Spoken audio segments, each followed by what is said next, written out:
আসসালামু আলাইকুম গাইস, কেমন আছেন সবাই? আশা করি সকলেই ভালো আছেন। আজকে অফিস থেকে আসার পর চিন্তা করছি যে কি রান্না করা যায়। হঠাৎ করে মাথায় আসলো যে পাস্তা রান্না করা যাক। অনেকদিন ধরে পাস্তা রান্না করি না, তো সেজন্য আমি চলে গেলাম কিচেন রুমে, গিয়ে দেখি শুধুমাত্র টমেটো ছাড়া আর কিছুই নেই।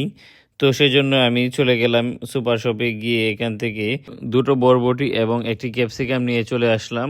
এখন পাস্তাগুলো সিদ্ধ করার জন্য চুলায় একটি পাতিল বসিয়ে তারপর পাস্তাগুলো দিয়ে দিলাম সিদ্ধ করার জন্য।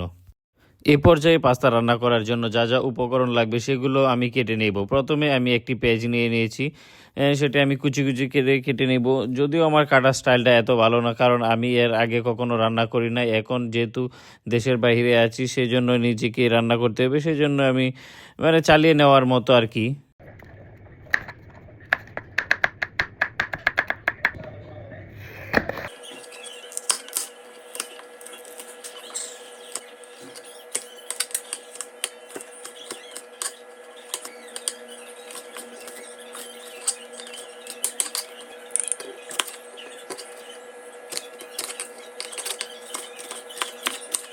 আলহামদুলিল্লাহ, আমার কাটাকাটি শেষ।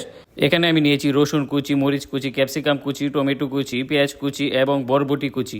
দেখতে দেখতে আমার পাস্তাগুলো সিদ্ধ হয়ে গেছে। এখন আমি পাস্তাগুলো ঠান্ডা পানি দিয়ে ধুয়ে নিব। পাস্তা রান্না করার জন্য আমি চুলায় একটি পাতিল বসিয়ে দিয়েছি, তারপর পরিমাণ মতো তেল দিয়ে নিলাম। এখন আমি যে সবজিগুলো কেটে রেখেছিলাম ওইগুলো আমি একে একে দিয়ে দিব। তারপর একটু নাড়াচাড়া করে সবজিগুলো সিদ্ধ হওয়ার পর দুটো ডিম এই সবজিগুলোর সাথে দিয়ে দিব। তারপর ভালোভাবে নাড়াচাড়া দেওয়ার পর পাস্তাগুলো দিয়ে দিব। পাস্তাগুলো দেওয়ার পর ভালো করে মিক্স করে তারপর আমি চুলা থেকে নামিয়ে ফেলবো, কারণ আমার পাস্তাগুলো আগেই সিদ্ধ করা ছিল, সেজন্য আর বেশিক্ষণ কুক করতে হবে না। তো এবার টেস্ট করে দেখা যাক আসলে পাস্তাগুলো কি খাবার যোগ্য হয়েছে কিনা। আলহামদুলিল্লাহ, সত্যিই ভালো হয়েছে। নিজের প্রশংসা নিজেই করলাম, কারণ এখানে রিভিউ দেওয়ার মতো তো কেউ নেই। ঠিক আছে, ভালো থাকবেন সবাই। আল্লাহ হাফেজ।